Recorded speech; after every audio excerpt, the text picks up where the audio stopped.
Quando uma gravidez acontece e o relacionamento entre os pais não é estável, surgem muitas dúvidas sobre as responsabilidades legais e financeiras, não é? Mas como é que ficam, por exemplo, o reconhecimento de paternidade e o pagamento de pensão alimentícia? É o que nós vamos saber agora, aqui no quadro Fala Defensor de hoje, com a subdefensora pública do Estado de Alagoas, doutora Thaís Moreira, que está comigo ao vivo agora, para que ela possa explicar detalhes sobre tudo isso, porque a primeira coisa que a mulher deve fazer é não se desesperar. Pelo menos eu acho que deva ser isso, porque existem leis para proteger os direitos delas. Estou certo, doutora Thaís? Mais uma vez, boa tarde, seja bem-vinda. Mais uma vez, um prazer tê-la conosco aqui. Obrigada, agradeço mais uma vez a oportunidade de participar aqui do seu programa. Prazer é nosso, seja bem-vinda sempre. Muito obrigada. Essa que é o grande filão, então, é não se desesperar e procurar as autoridades, tem direitos garantidos? Exatamente, com certeza. A Defensoria está sempre de portas abertas para essas situações, bem como para tantas outras.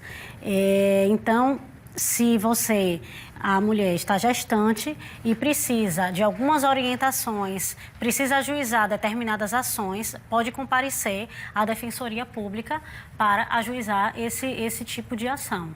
Perfeito, muito bem. Vamos trazer as perguntas dos nossos telespectadores que querem sempre participar desse Fala Defensor. Vamos ver quem faz a primeira pergunta para a doutora Thaís. Deixa eu ver. A Érica Nascimento, ela pergunta o seguinte: doutora, como posso pedir pensão alimentícia na gravidez? Pronto.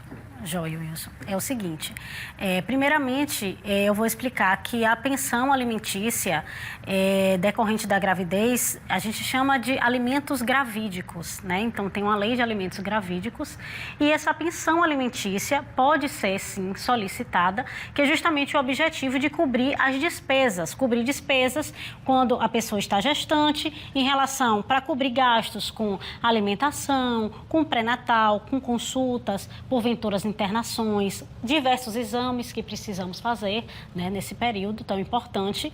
Então, esses alimentos gravídicos são justamente destinados a cobrir essas despesas, né? Então, como é que é feito? Precisa se ajuizar essa ação de alimentos gravídicos e precisa ter indícios de paternidade. Não precisa haver a comprovação de paternidade, até porque ainda está gestante, Entendi. Mas precisa-se ter indícios de paternidade. Como? Através, às vezes, de fotografias, de mensagens. Hoje, na verdade, com redes sociais, com WhatsApp, fica, às vezes, mais fácil, né? Então, dá um print ali da conversa. Então, não tem esse mito que dizia, não, só quando o teste de DNA for comprovado, for confirmado. Não tem isso, doutora Thaís? Não. Então, esses alimentos gravídicos é justamente para cobrir essas despesas durante a gestação. Agora, é necessário ter os indícios de paternidade. Obviamente que vai depender de cada caso, né? Cada caso a gente analisa separadamente. Mas havendo indícios de paternidade para cobrir despesas quando a pessoa está gestante, né? Destinadas tanto à mãe, à gestante, quanto destinadas à criança, ao bebê ainda, né? No caso, ajuiza-se essa ação de alimentos gravídicos. Importantíssimo, bem explicadinho mesmo. Vamos para a segunda e última pergunta de hoje, para a doutora Thaís Moreira, subdefensora do Estado de Alagoas. Quem pergunta é a Juliana Santos. E ela pergunta o seguinte: doutora Thaís, o homem pode exigir o teste de DNA? E como é que é feito o teste? Bom, então, esse teste de DNA, muita gente pergunta se pode ser feito ainda na gestação. Na verdade, ele pode ser feito na gestação, a depender do período que você está, do período gestacional. Pode ser feito através do sangue da gestante, da placenta, do líquido amniótico. Agora, a gente não consegue esse determinado exame, quando ainda está gestante, sem custos. Aí só consegue ser realizado de forma particular. Os custos um pouco mais arriscado também para o bebê e para a mamãe, né? A depender do exame, às vezes é um pouco mais, né, invasivo. Mas pode ser feito após o nascimento, é realizado esse exame de DNA. Inclusive, os alimentos gravídicos pode ser convertido, nascendo a criança, eles podem ser convertidos. Essa mesma ação, doutora, precisa entrar novamente com outra ação? Não. Essa mesma ação, ela é convertida em ação de investigação de paternidade e aqueles alimentos que foram antes determinados pela Justiça como alimentos gravídicos se transformam, se convertem em pensão alimentícia para aquela criança.